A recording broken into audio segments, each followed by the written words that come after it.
Fellowship of Reconciliation. This TV series explores a variety of issues that relate to peace, social justice, and nonviolent social change.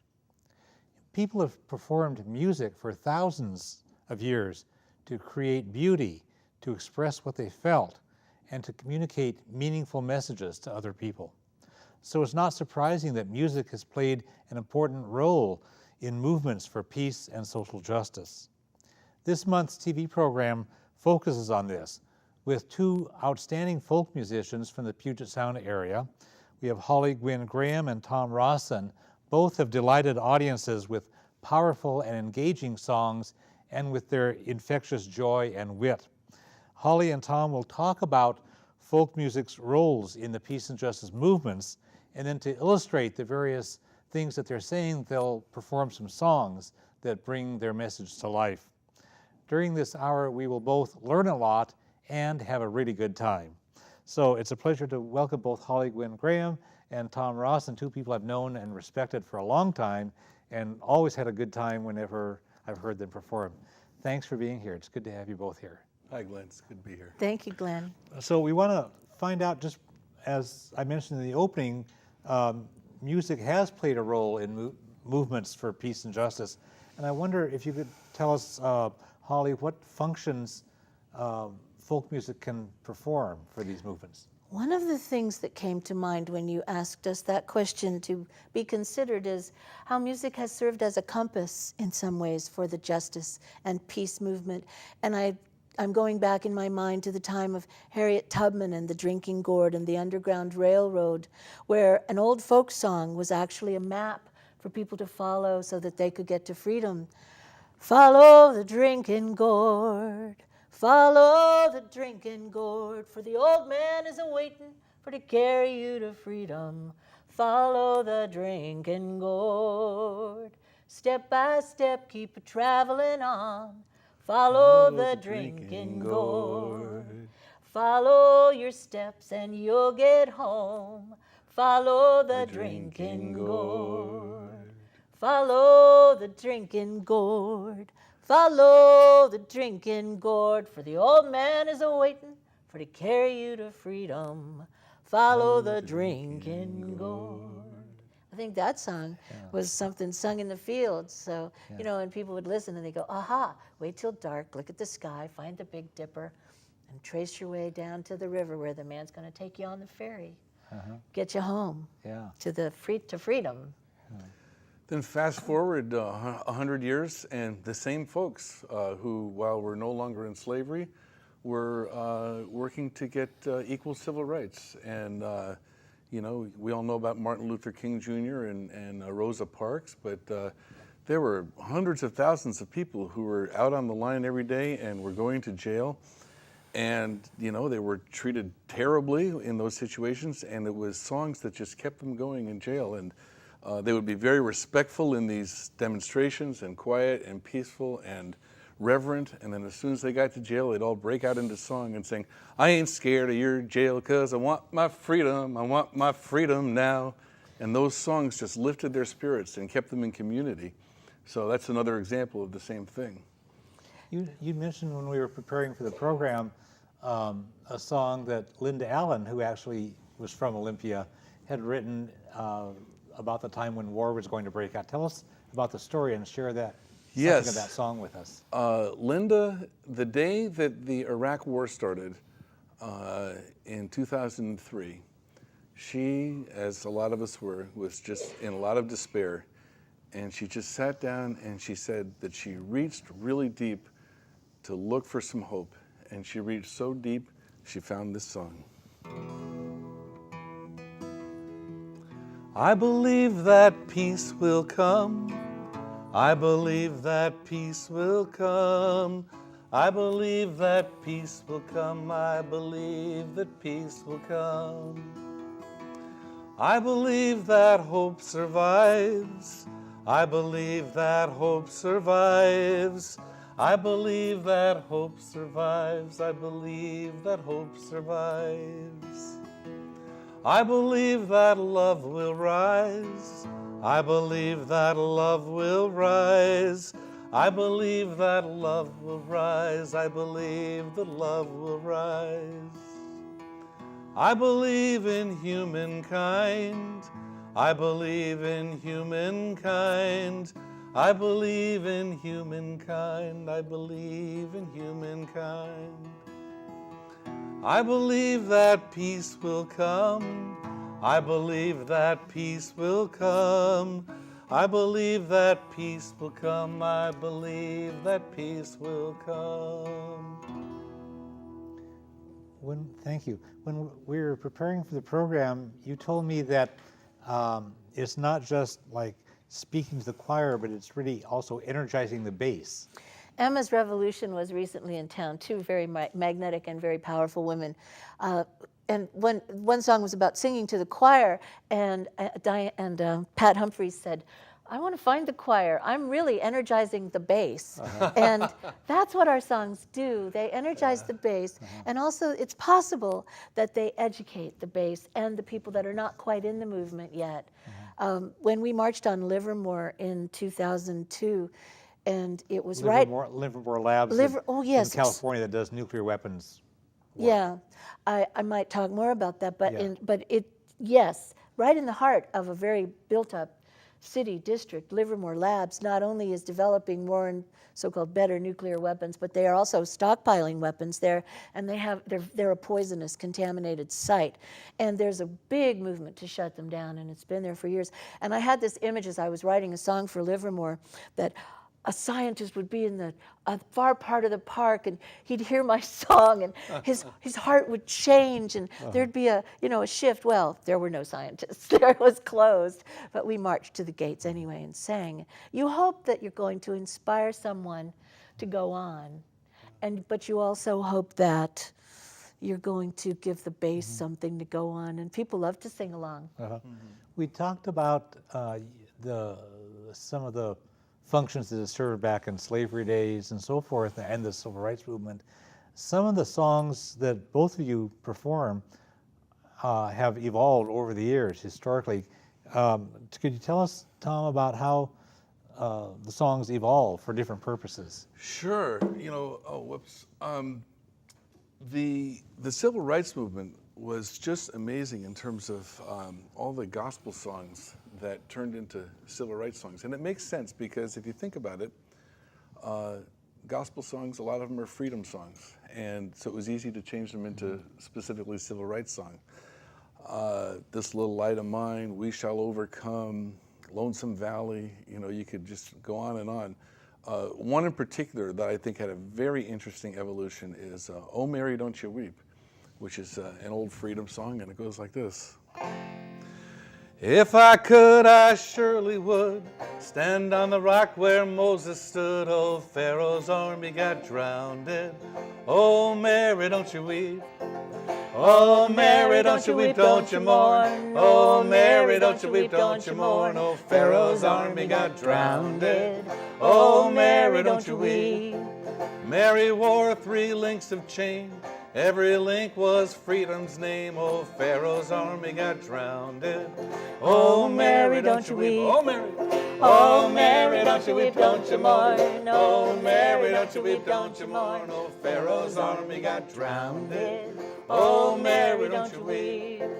One of these days in the middle of the night, people gonna rise and set things right. Oh, Pharaoh's army got drowned. Oh, Mary, don't you weep. Here we go. Oh, Mary, don't you weep, don't you mourn. Oh, Mary, don't you weep, don't you mourn. Oh, Pharaoh's army got drowned. Oh, Mary, don't you weep. Oh, Mary. Oh, Mary, don't you weep, don't you mourn. Oh, Mary, don't you weep, don't you mourn. Oh, Pharaoh's army got drowned. Oh, Mary, don't you weep. Well, Pete Seeger tells the story of being down in the South during the Civil Rights Movement and riding in a car, and all of a sudden, the people he was riding with broke into the following song, which is obviously taken from the tune of Oh Mary, Don't You Weep. And it goes like this. If you miss me from the back of the bus, you can't find me nowhere. Come on up to the front of the bus. I'll be riding up there. I'll be riding up there. I'll be riding up there. Oh, come on up to the front of the bus. I'll be riding up there. If you miss me in the cotton fields, you can't find me nowhere. Come on up to the courthouse. I'll be voting up there. I'll be voting up there. I'll be voting up there. Oh, come on up to the courthouse. I'll be voting up there. If you miss me on the picket line, you can't find me nowhere. Come on up to the city jail. I'll be rooming up there. I'll be rooming up there. I'll be rooming up there. Oh, come on up to the city jail. I'll be rooming up there. If you miss me at the front of the bus, you can't find me nowhere. Come on up to the driver's seat. I'll be driving up there. I'll be driving up there. I'll be driving up there. Oh, come on up to the driver's seat. I'll be driving up there. I'll be driving up there. I'll be driving up there. Oh, come on up to the driver's seat. I'll be driving up there. So they took that, the old gospel song, converted it to a civil rights song, and I've heard you and others add other verses. You could just for the adapt it to the cause you're doing. And for instance, you mentioned the Trident campaign and the Trident submarine based up here about 60 miles in Bangor. There were times when they were bringing train loads full of atomic weapons into the Trident base. So we'd sing, if you miss me at the railroad gate, you can't find me nowhere. Come on down to the county jail. I'll be rooming right there. Yeah. We would just change it to match the cause. Yeah. All right. How did each of you get involved in this kind of music, folk music that has real meaning to it, as well as I'll jump in. I Yes, was a product of the 60s. I'm not necessarily a baby boomer, but during the 60s I was part of the folk revival, but in Florida, where things were a little slower politically than they were in the North. But we sang folk music in college, and I had a band called Two Rebels and a Cause, and then my sorority also had a group. And so I sang with them. After I finished college, I moved directly to England, which had a very thriving folk scene, and people were doing music that mattered there, but it took me a while to get into it. There was also a thriving group of people doing traditional music. Sandy Denny became a good friend of mine who was with a group called Fairport Convention. I ultimately married Davy Graham, who was a great guitar player who passed away in December. Paul Simon made him quite famous with the song Angie. That was the guitar picker's anthem in A minor that people learned. If you wanted to show you could play the guitar, you learned to play Angie. But I started listening to Davy, who started teaching me about basically political and social movements, because I was pretty protected in Florida and raised in a segregated society that wasn't really integrated even when I graduated from college in the end of '67. So Davy kind of said things to me like, Holly, we stand on the skeletons of at least 27 people who've died for us. You've got to honor them. And I'd go, okay, Dave, it's like, whatever you say. But I understood what he was talking about, and I began to see my country from a distance. And when you looked at the convention in New York, in Chicago, where the protesters were being clubbed and dragged away in '68, and when Paris was in flames and the tanks were rolling into Czechoslovakia, the USSR had invaded, it began to alert me to the fact that there was a lot going on that should be paid attention to. And so that combined with learning to play the guitar, which I finally did. I went to Davy for guitar lessons, and I ultimately learned to play better, than I had not played. And that politicized me in a sense. And so when I came back, I started using folk music as a tool to not only educate myself, but to speak and think about things that mattered to me.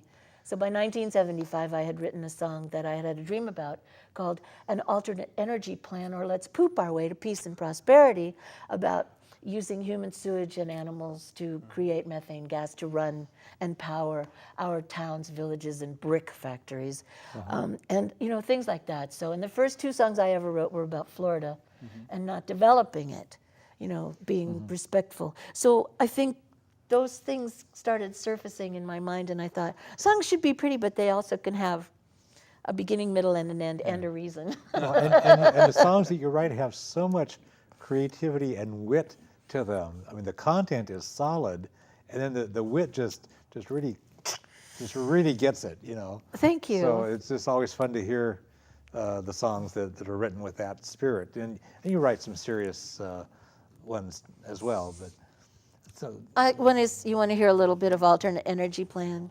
yeah, It's not about peace and justice. We want you to answer that question too, though. Okay. The other night, oh, Pete Seeger, this is the one that Pete wanted to pick up. Okay. Back in the old days. This came out on an album called Earth Anthem in 1982, and Country Joe McDonald picked it up. oh wow, I'll just sing a little bit of it. The other night, I had a dream. I was called by a Senate subcommittee to engage with them a wonderful scheme, an alternate energy plan. Now I waited there to make my little speech, and an aide handed me a rotten peach. Well, I took a bite, tossed it out of reach, and I got it in the garbage bin. And then another aide whispered in my ear, the plan all the senators want to hear is one that can make one of them president this year. I said, oh, I wish mine could. They looked at me. They called my name, and I marched out there and began to explain. We can solve this fossil fuel strain for certain and for good. Senators, our greatest source of health, and one way to secure the planet's wealth is something each person makes him or herself and produces fresh each day. It begins with the food going into your mouth, in at the north end, out at the south, out at the south end and into the trough where you flush it all away, wasteful. They looked at me with interest. I stood my ground and I did my best, because if my plan can get a test, these energy problems might pass. I said, look at this stuff going through the sewer. It's wasted, but all that manure I've collected and heated in tanks could sure produce wonderful methane gas. And what vast potential we'd realize. Turning poop to fuel, this is bold, this is wise. Make a sludge to fertilize all the gardens of the land. And furthermore, burning methane has no smell. 99.9% combustible. Simple plan, yet truth to tell. I hope you understand that if every city got its poop together, we'd have heat enough for the coldest weather. Drive on it, cook on it, whatever. Goodbye energy depression. Every city hooked up on a sewer line would make the conversion to gas just fine. I tell you, we're sitting on a diamond mine, if you pardon the expression. And it goes on like that. At the very end, it says, so remember, when you flush your john, you got a real gold mine you're sitting on. We've got a fuel that'll never be gone as long as you just keep eating. And we'll collect it in heated tanks. We'll have sanitary sewer banks. And when the Spirit moves us, we'll give thanks. We gave nuclear power and fossil fuels will be dead. Baby, baby, baby. Amen. all right, yeah. Is that what you meant? That's the kind of wit I had in That's mind. what you yes. meant, a witty song. And creativity and just good solid stuff. And that was from 1975. whoa. I sent that to the Florida legislature, and I got a very funny letter back that said, thank you for your creative input in this very neglected area. I said, oh, I do it every day. And so do you. But They didn't make it the state song? Yeah. no, no, but I think it got on PBS. Creative input and creative output. There you go. There you go. So, Tom, how did you happen to get involved with this kind of music? I think a couple of things. One is I'm a child of the 60s, the folk revival, which I call the folk scare of the 60s. And I do remember 1968 very well. It was really my first year of political activism. I was 14 years old. And I was out canvassing for Gene McCarthy when he was running in the Connecticut primary. And my parents were very much supporting him and very much against the Vietnam War. They had been supporters of LBJ and became disillusioned, and that's sort of where I got my parents were registered Democrats in Greenwich, Connecticut, which meant they were automatically activists because there was only about a dozen Democrats in the town. So that's kind of how I became an activist, child of a town committee member. And to backtrack just a little bit, when I was a little bit younger, I went to summer camp. I enjoyed all the Peter, Paul, and Mary songs, and used to like to listen to Burl Ives when I was very young. So kind of the genre was in me, and then I had the political interest. So by the time 1968 came around, I just really loved all those topical songs that that Bob Dylan had been doing for many years, but I kind of tuned into him at that point. Remained a political activist, but not much of a musician. I learned to play guitar in college, and all I ever learned to do was James Taylor and Neil Young songs. And but then I came out to Seattle when I was about 24, and I immediately got involved in the Trident campaign, in the campaign to draw attention to the nuclear weapons at Bangor. And there was a fellow there named Paul Tinker, who at the time was in college here in Olympia at Evergreen State College. And he had a long neck banjo. I had no idea how to play the banjo. Like I say, I was just playing guitar at the time. And he was like a mini Pete Seeger. And there was like thousands of us out at the Trident submarine base. He was leading the masses in song, and I got to see how powerful it was. And I loved the songs he was singing, and I came down and he taught them all to me on the guitar. And then, for the next few years, I'd be at Ground Zero meetings. Ground Zero is the organization that is running the campaign to draw attention to the weapons up there. Or I'd be at a Live Without Trident meeting in Seattle, and people would say, well, Tom, you know how to play the guitar, lead us in a song, And so I started to learn all these gospel songs and freedom songs that people liked. And then I thought, well, I'm getting a lot of gigs like this. If I want to be Pete Seeger, I ought to learn how to play the banjo. So in 1984, I got a banjo and learned how to play it.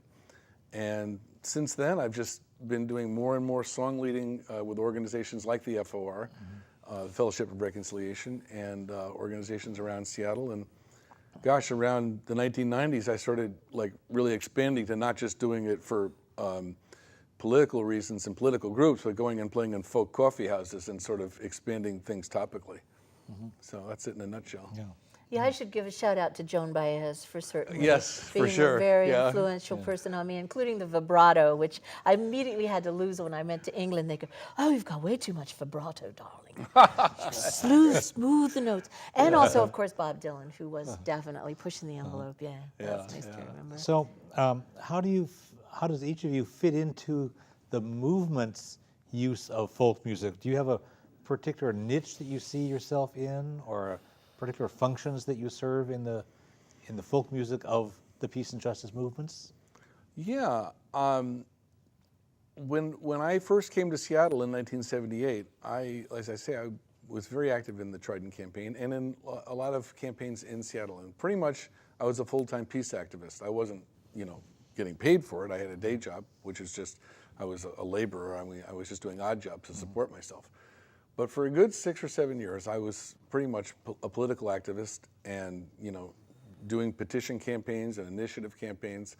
And then I decided to grow up and get a real job, and I became a school teacher. And at that point, since I had a full-time job, I really had very little time to do any organizing. But I still had plenty of time to do the music because I liked it so much. And since 1984, so we're going on 25 years now, that's been my contribution to the causes that I feel passionate about. And so that's the niche I feel. It's just being contributing my musical talents to the movement, and I'm a song leader. I like to help bring people together in community and just get people just singing along and enjoying the music so they can go out and do the good work. And you've been helping us out. You've been coming down and generously giving your time for a benefit in Olympia for the Olympia FOR. Typically the first Saturday evening in March. In March, but we'll see how the calendar runs each year as to when that is. But that's been a big boost to us. It's been a fun gig for me, and now I've got a few folks to come and do it with me. It's been a lot of fun. Yeah, I want to get you to come sing with me too. I would love that. That would be great. That would be wonderful. Yeah. I feel then, I started doing this through the environmental movement and safe energy, which was my focus when I returned from England and went back to Florida. And we started immediately marching against nuclear power and trying to shut down the plants there.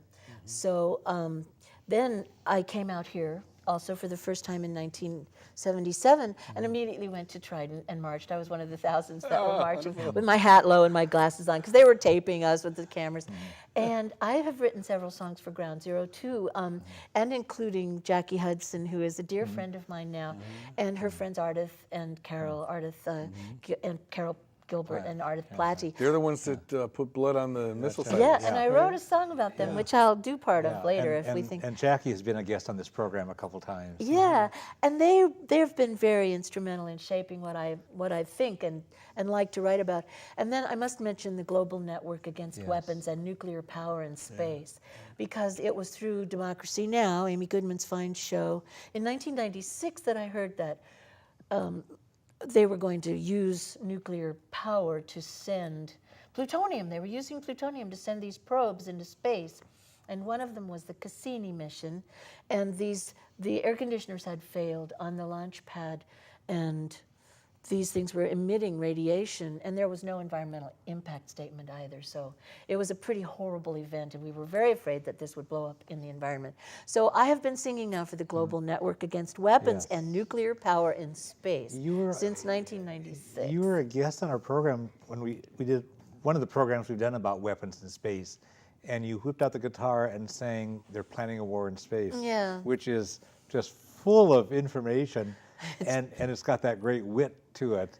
Chock full of words. It just really sticks it to them, but with so good. Words are us, you know. Yeah. But the one that got their attention was Poison Arrow, which is about not yes. firing weapons into space and not firing, plutonium. Yeah. I mean, it was powered by 72 pounds of plutonium, which is the most deadly substance on Earth. And here we are shooting it into the universe. So that's how I kind of have been involved. And whenever I'm asked to go somewhere and sing, I go. Do you have a song that you could use to illustrate I do, but any of this? okay, yes, I don't I'll want to hear sing. from him. I want to hear. Oh, you're so kind. No, we're on this topic. I know you've written so All many right. good songs about this. I think I would like to do, I wrote a song completely about Jackie, Carol, and Ardith, but once again, it's long. Lyrics are us, so I'm not sure that simplicity isn't the best way to go. But this is Poison Arrow. I met Michio Kaku. Oh, Yeah, singing this song, he was backstage. I've racked my brain, I've searched my heart to try to find an explanation why the powers that be have failed to see the sacredness of home, this blue and cloud-strewn paradise, this living cradle of creation, this magic incantation, scale and feather, flesh and bone. Now we by NASA are betrayed for major corporations who will use the public money for the systems that they've wrought. I say this military madness is a crazy, reckless gamble. No launches until solar-powered missions can be bold. Plutonium, most deadly thing of all. Consider what would happen if these foul flights should fall. They will not fly, they must not fly. Don't let these poison arrows pierce the sky. They must not fly until their wings of solar power are made. They will not fly, they must not soar. We will not fake this madness anymore. For evil deeds can't be forgotten. Oh, tell me, what about the rain, the fragrant air, the earth and the fish? God of love, grant my wish. Don't let them fly. Darth Vader in his darkest nightmare might have conjured this, that NASA would be willing to betray us with a kiss to major corporations who deal in death and lies, who want to monopolize and mine the friendly skies. You've got to lift your voice for everything that thrives. For every decent action, we prove that love survives. We will not fly, they will not fly. All these poison arrows must not pierce the sky. They mustn't fly until their wings of solar power are made. They will not fly, they must not soar. We won't take this madness anymore.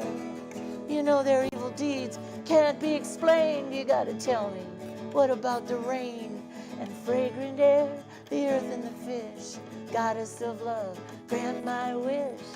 Don't let them fly. Don't let them fly.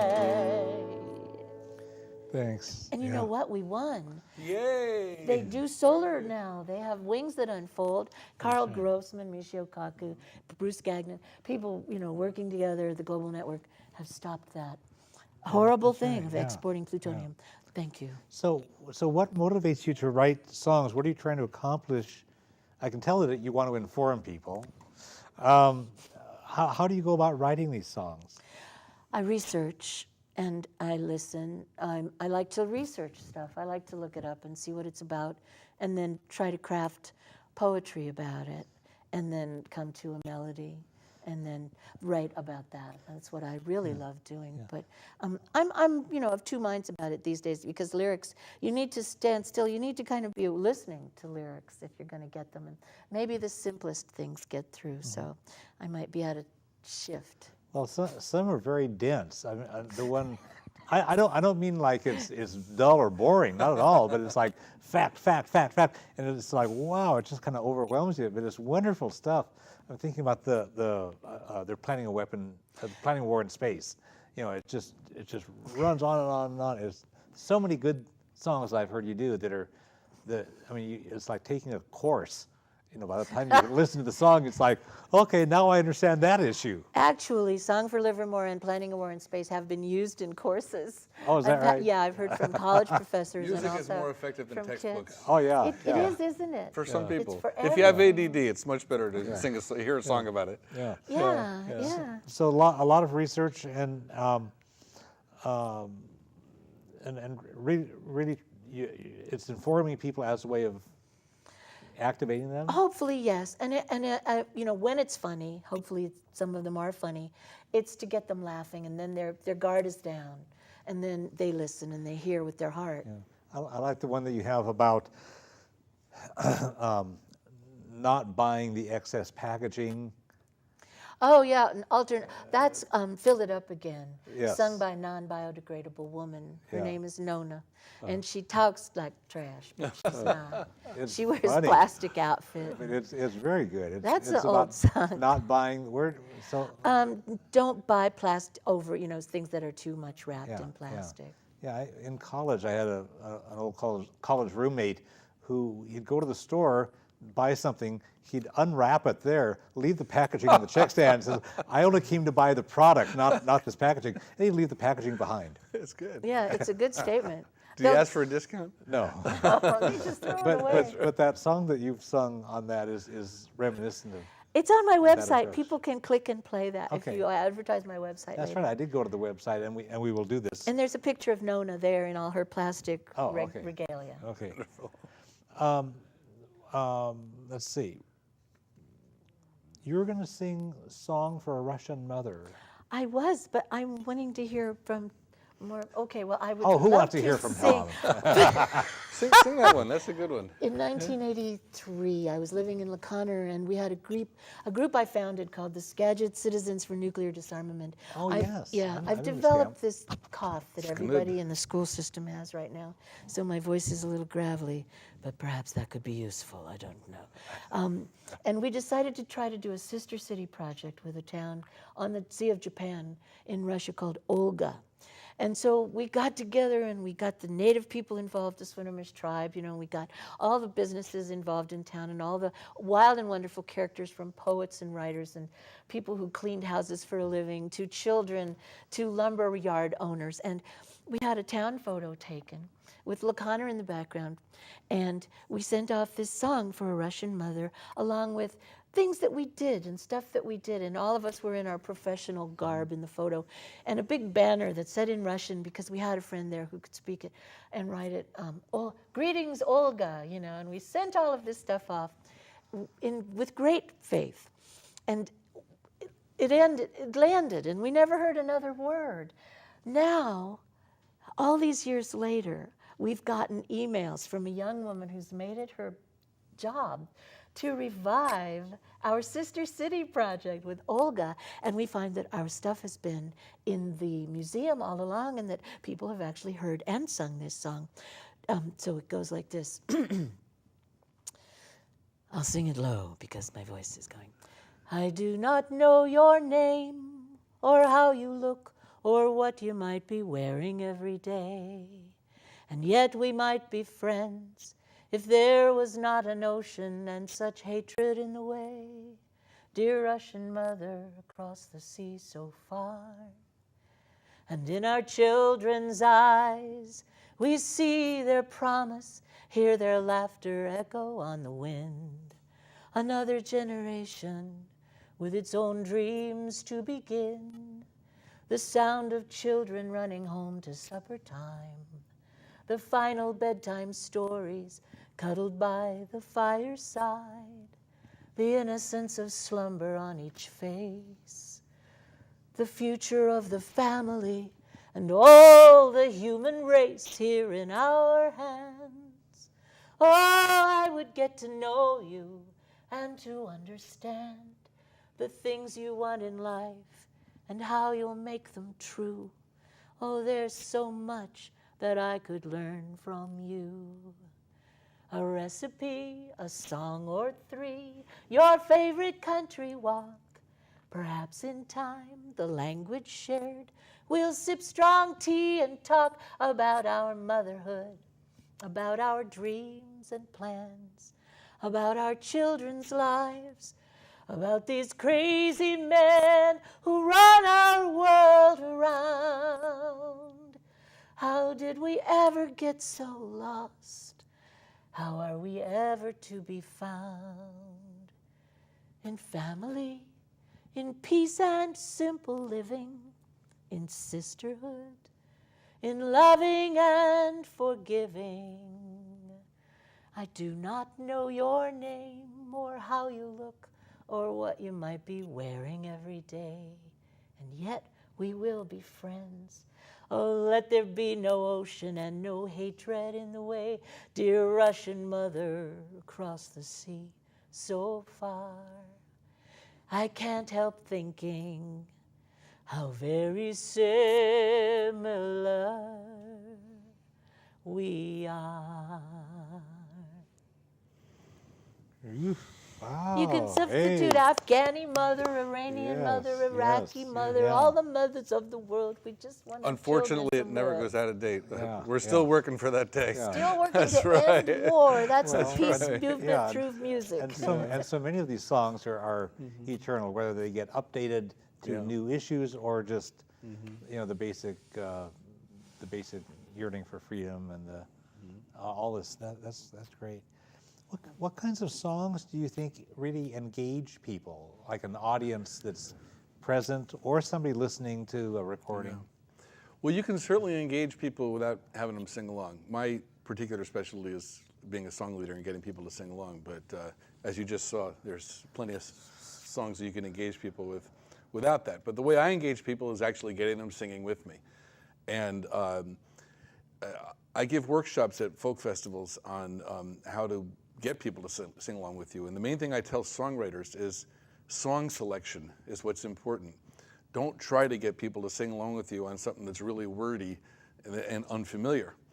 But if you have a lot of these gospel songs we're talking about are pattern songs. They're known in folk music circles as zipper songs because you only have to learn one verse and you zip out one word and zip a new word in and you have a whole new verse.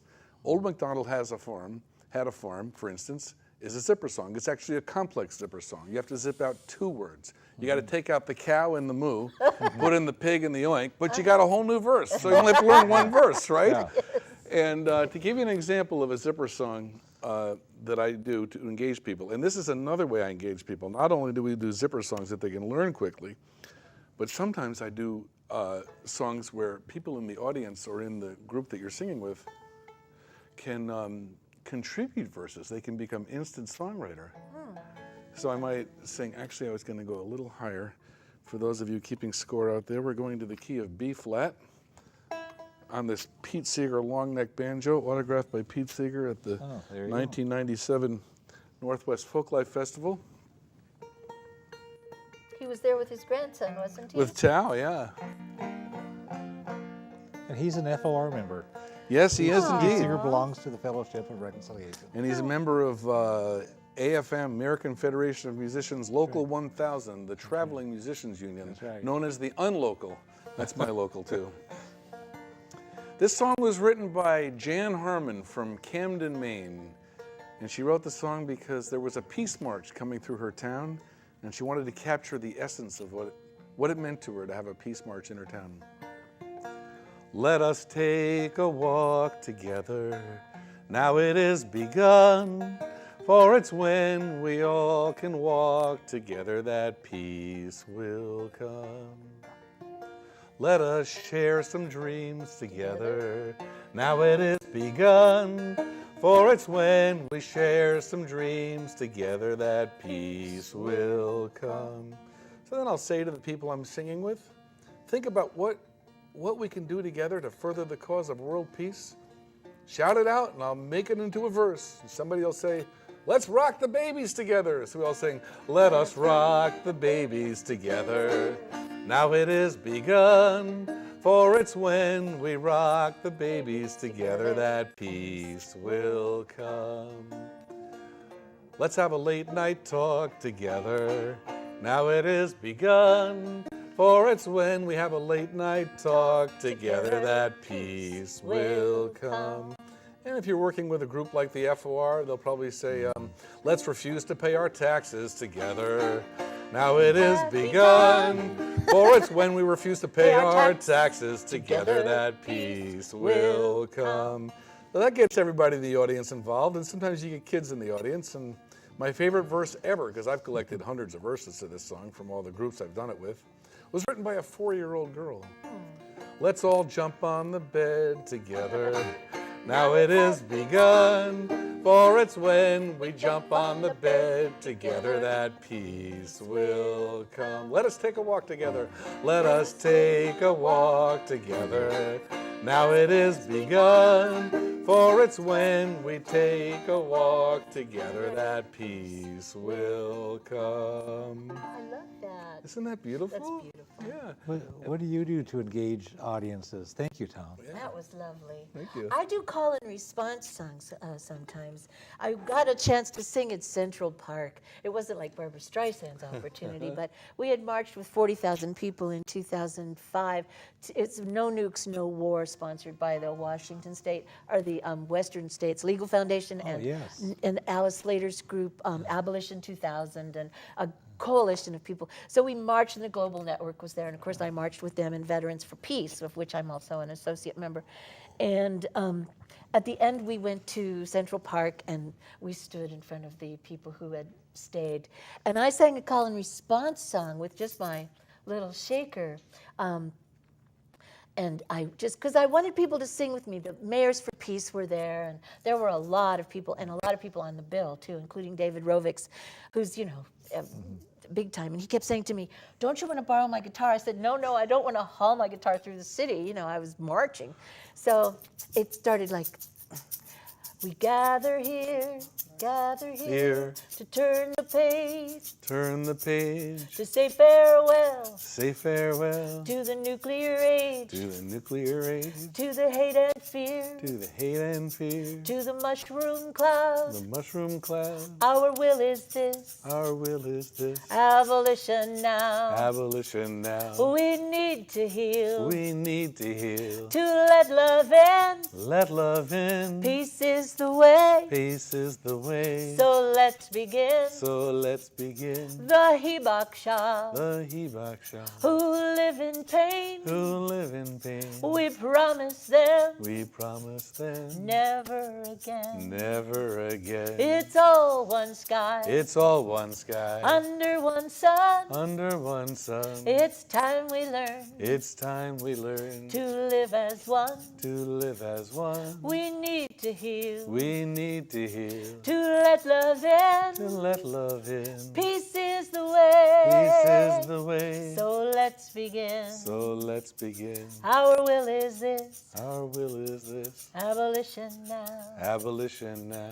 Our will is this. Our will is this. Abolition now. Abolition now. There's a perfect example of what I'm talking about. I never heard that song before a minute ago. Right. And you sang along very nice. Exactly. I did start to think it might not be in your key. You did very well. Thank you. Yeah. Yeah, but people can do that, they can Exactly. hear you and Yeah. sit back. Exactly, Sometimes yeah. they making them take oaths, like, I Yeah. will respect you. And I don't know about that. I'm not sure. Yeah. Yeah, thank you. Yeah, you're welcome. Yeah, because that I wrote, I will respect you as a line in I remember that. In one of my songs. I forget which one now. There's so many. It's about the four elements, and I wrote it for the Procession of the Species closing ceremony. Okay. There's one that we want to squeeze in here that you often find activates people, and it's the "We Shall Not Be Moved" as a way that it just really connects with the audience, and people just rise to the occasion. Again, even if someone's in the audience has never heard the song, they can be singing it by halfway through the first verse. And you can adapt it to whatever you're working on that day. We shall not be moved. We shall not be moved, just like a tree that's standing by the waters. We shall not be moved. We're singing out for freedom and we shall not be moved. We're singing out for freedom and we shall not be moved, just like a tree that's standing by the waters. We shall not be moved. We're young and old together and we shall not be moved. We're young and old together and we shall not be moved, just like a tree that's standing by the waters. We shall not be moved. Gay and straight together. We're gay and straight together and we shall not be moved. We're gay and straight together and we shall not be moved, just like a tree that's standing by the waters. We shall not be moved. We shall not be moved. We shall not be moved. We shall not be moved, just like a tree that's standing by the waters. We shall not be moved. Right. Yeah. That works really well. And you can go on and on, add verses to Yeah. it for hours. Yeah. And it's good because it's lively, and yet we shall not be moved. It's determination. It's being resolute. It gives people courage and backbone, as well as livening things up. So it's a great song. Each of you has a website. Tom, what would we find if we visited www.tomrawson.com? Well, right on the front page, there's a quote from Woody Guthrie about doing benefit concerts for good causes. Yeah. And then there's a radio interview that I did in East of the Mountains a few years ago, and there's snippets from some of my songs and the calendar that shows where I'll be playing and who I'll be playing for. Okay, great. That's www.tomrawson.com. TomRawson.com. Yeah. And Holly, what's on hollygwinngraham.com? You will find pages that deal with work I've done in music and theater, the peace and justice and environmental movement, voiceovers, which I do some, and there's a tribute now to my late husband, ex-husband Davy Graham, which is there, and also snippets of songs. In fact, the whole song you can listen, pictures, and songs from a variety of albums that are not available through the website, but you can find out how to order them by contacting me. And I can testify that both of you are telling the truth because I visited the websites, looked all around, and what you said is exactly true. So it's a vote of confidence in the guests to know that they actually will be honest when promoting their own websites. Our websites deliver, don't they? They really do. Yeah. Truth in advertising. Yeah. And a calendar of what's coming up. So Forget that, too. I want to put in a plug for a chance where people can hear you perform a whole lot very early in July. The Fellowship of Reconciliation holds a conference over 4th of July weekend. This year it's Thursday, late afternoon, July 2 through lunchtime on Sunday, July 5. The theme is Building a Just and Sustainable World. This is our 51st annual. We've been doing this over half a century every year. You've been our song leader for about half that Half time. a century. Well, oh, my half of God. a half a You're not century. even that old. Yeah, so it has been. That's nice of you to say Oh, that. you're You've done this for probably Since more. 1981, I've been the song leader most years since then. Yeah. And it's great. It really livens things up, and And it's a chance for it's people kind of to what we were hear. talking about earlier, is that this conference is, there's some really great keynote speakers and workshops, but there's a lot of heavy material. And there's a lot of things that are talking about the world, that it's not pleasant in the world. And even peace activists can get down by all this.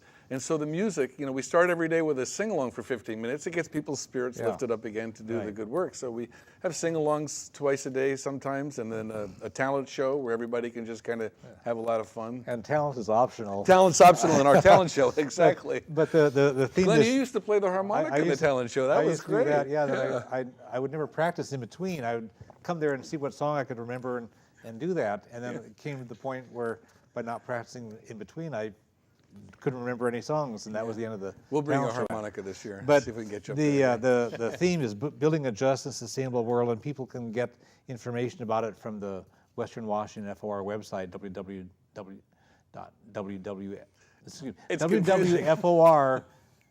www.wfor.org, .org. Yeah. and then a /CBEC. Right. And the tricky thing is on the website, it's www. And then you go into WW. WWFOR. So you have 5 W's with a dot between So the there you third go. one and the But it's pretty fourth great. one. And the keynote speakers include Antonia Uhas, who has done wonderful stuff, lots of workshops, lots of music, lots of other good stuff, and about 200 people of all ages, from infants to people up in their 90s, From all over the Northwest. all over, and sometimes elsewhere. Yeah.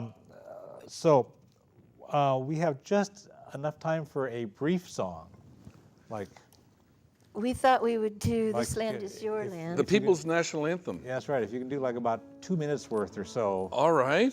So maybe don't cover the whole land, cover like several states. Well, no, we'll of it. go all the way across. Oh, We'll you just- will? Okay. Yeah, we'd hate to leave any part of the land out. We Okay, just all won't right. do all the verses. Okay, so you want to start with Roamed and I Rambled? Sure.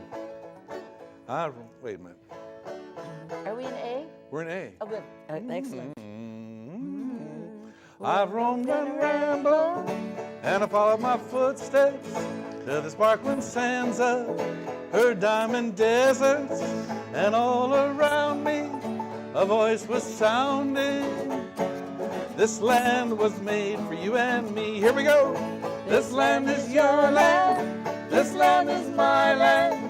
From California to the New York Island, from the redwood forest to the Gulf Stream water. This land was made for you and me.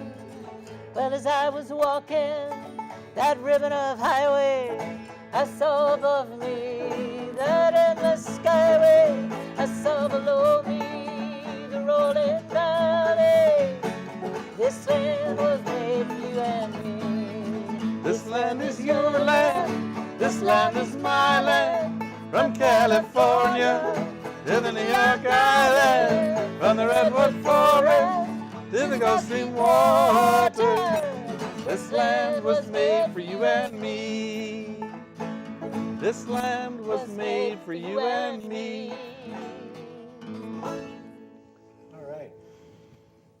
Thanks to both of you. I want to thank Holly Gwinn Graham and Tom Rawson Thanks, for Glenn. This Thank was fun. you, Glenn. It sharing was your very knowledge fun. and Thank sharing you, your Tom. music. Fun to sing with you. Very fun to sing with you too. And I want to thank all the folks who've been watching. You can learn a lot more about our guests' music and upcoming performances at www.hollygwinngraham.com and at tomrawson.com. Tom is the featured musician at the Fellowship of Reconciliation's 51st Annual Conference at CBEC in Kitsap County over the 4th of July weekend of 2009. The theme for 2009 is Building a Just and Sustainable World. For information about a wide variety of issues that relate to peace, social justice, and nonviolence, you can contact the Olympia Fellowship of Reconciliation at 360-491-9093 or www.olefor.org. We're all one human family. We all share one planet. We can create a better world, but we all have to do our part. And the world needs exactly what you have to offer. Thanks.